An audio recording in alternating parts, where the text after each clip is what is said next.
আমিও তো সেটাই ভাবছি গিন্নি। এভাবে বর্ষা বাদলা চলতে থাকলে তো না খেয়ে মরতে হবে আমাদের সবাইকে। কাল বিল থেকে দুটো কলমি লতা তুলে এনেছিলাম।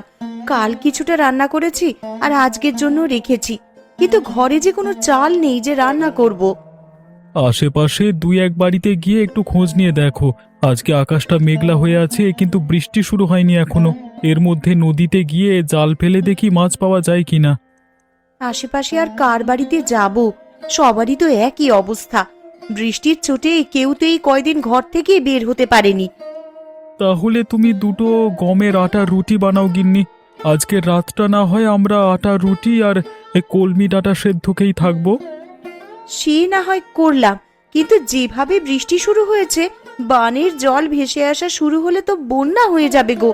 তখনকার জন্যে ঘরে তো কিছু শুকনো খাবার মজুদ রাখতে হবে। সেটাও তো আমিও বুঝতে পারছি। এভাবে চলতে থাকলে তো বন্যা হয়ে গেলে না খেয়ে মরবে। আমাকে আমার জালটা এনে দাও তো দেখি। আকাশ ভালো থাকতে থাকতে মাছ ধরতে বেরিয়ে পড়ি।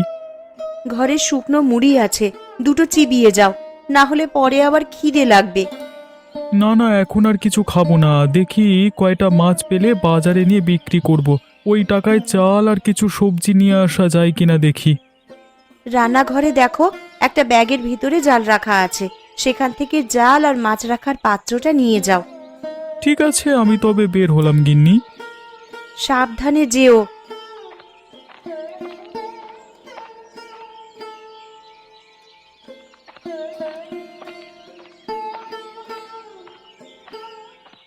হায় হায় হায় হায়, কি হলো আমার?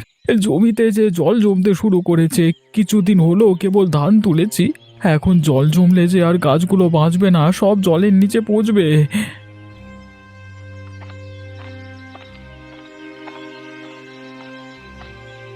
কিরে গোপাল, কি হয়েছে তোর? এভাবে আহাজারি করছিস কেন? দেখুন হারান দাদা, এই কদিনের বৃষ্টিতে আমার জমিতে জল জমেছে। আজকেও তো আকাশ মেঘলা হয়ে আছে, যে কোনো সময় বৃষ্টি নামতে পারে। এভাবে চলতে থাকলে তো জমি জলের নিচে তলিয়ে যাবে। আমিও তো আমার জমি দেখে এলাম, আমার জমিতেও তো জল জমছে রে গোপাল। বুঝতে পারছি না কি করব। এমনিতেই বৃষ্টির জন্য মানুষের আয় রোজগারের পথ বন্ধ হয়ে আছে কদিন ধরে। তার উপর আমাদের চাষিদের যদি এই অবস্থা হয়, তাহলে মানুষ খাবে কি আর বাঁচবে কি করে?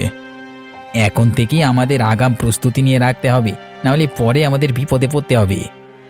আমরা গরিব চাষাভুষো মানুষ, আমাদের নিজেদের জমানো তো তেমন টাকা পয়সা থাকে না। যা থাকে জমির কাজে লাগিয়ে দিই ফসলের আশায়।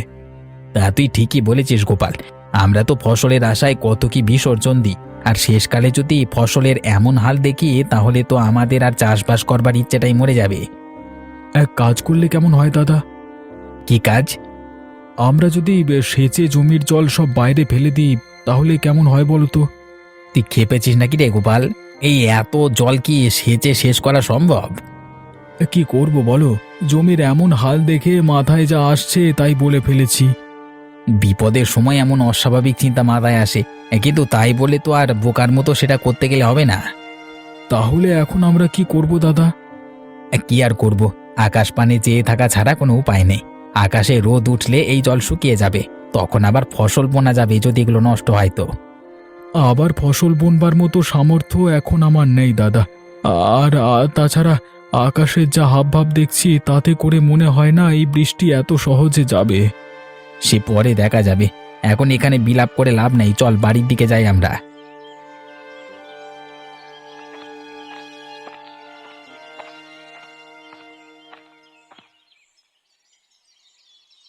একটু সুযোগ পেলেই হলো, এই মেয়ে কাদামাটি নিয়ে খেলতে বসে যাবে।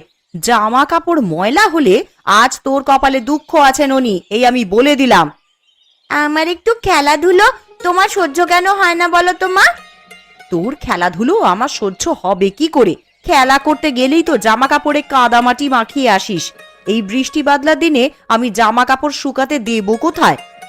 পরপর এত দিন বৃষ্টিতে আমি দুদণ্ড বাইরে বেরোতে পারিনি, আর কতক্ষণ আমাকে ঘরবন্দি হয়ে থাকতে বলছো তুমি? এই মেয়ের চোপা দিন দিন বেড়েই চলেছে। দিন দিন বড় হচ্ছিস আর আদব কায়দা সব ভুলতে বসেছিস দেখছি। মা, ও মা, আমার না খুব খিদে পেয়েছে, আমাকে কিছু খেতে দাও না মা। একটু আগেই না গুড়মুড়ি খেয়ে খেলতে বসলি, এখনই তোর খিদে পেয়ে গেল? অভাবের স্বভাব নষ্ট, কথাটা তো সত্যিই দেখছি। পেটের খিদে কি আর অভাব মানে বলো? আমার যে একটু বাদে বাদেই খিদে পায় মা। গুড় মুড়ি যা ছিল সব তো খেয়ে সাবার করেছিস একাই। এখন তোকে আর কি খেতে দিই বলতো? ঘরে কিচ্ছুটি রাখার উপায় নেই তোর জন্যে। খাবার দেখলেই কখন খেয়ে শেষ করবি সেই চিন্তা তোর। এখন আমার খুব খিদে পেয়েছে, আমায় কি খেতে দেবে দাও।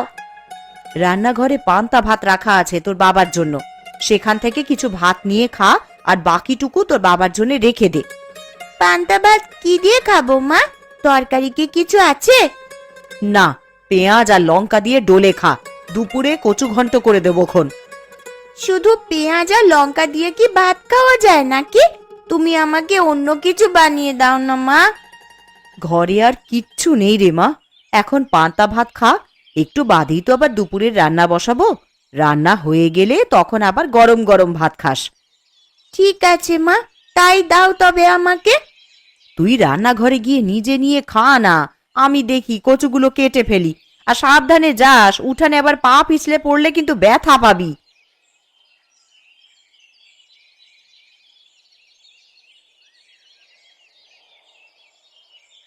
লোকটাকে সেই কখন থেকে খেতে ডেকে এসেছি, এখনো আসার নাম নেই। আর এদিকে যে খাবারগুলো সব ঠান্ডা হয়ে যাচ্ছে। কই গো, সকালের খাবার খাওয়া লাগবে না নাকি তোমার? একটু খাজনার কাগজপত্র নিয়ে বসেছিলাম গিন্নি, ভেবেছিলাম হাতের কাজটা শেষ করে তবে খাবো। তা তোমার জ্বালায় কি আর হলো? আবার ঠান্ডা হলে তো আবার বলবে ঠান্ডা খাবার খাবো না। তোমাকে নিয়ে আমার হয়েছে যত জ্বালা। আমার কাজ না মিটিয়ে সেখান থেকে উঠতে ভালো লাগে না। আরে জানোই তো টাকা পয়সার হিসাব কিতাব। হয়েছে, খাবারের সময় খাওয়া আর কাজের সময় কাজ। এত টাকা টাকা করছো, মরে গেলে এই টাকা খাবে কে শুনি? আমার টাকা আমি খেয়েই মরবো, কাউকে আমার টাকার ভাগ দেব না আমি। হয়েছে বাপু হয়েছে, তোমার ওই কালোবাজারি টাকা নেওয়ার ইচ্ছে আমার নেই। দুবেলা দুমুঠো ভাত খাই, সেটাই আমার হজম হতে চায় না। আরে মনে রেখো, এই কালো টাকা দিয়ে কিন্তু সব আরামায়েশের জীবন পেয়েছো গিন্নি। গাঁয়ের মানুষদের রক্তচোষা টাকাতে আমার আরামায়েশ ভালো লাগে না।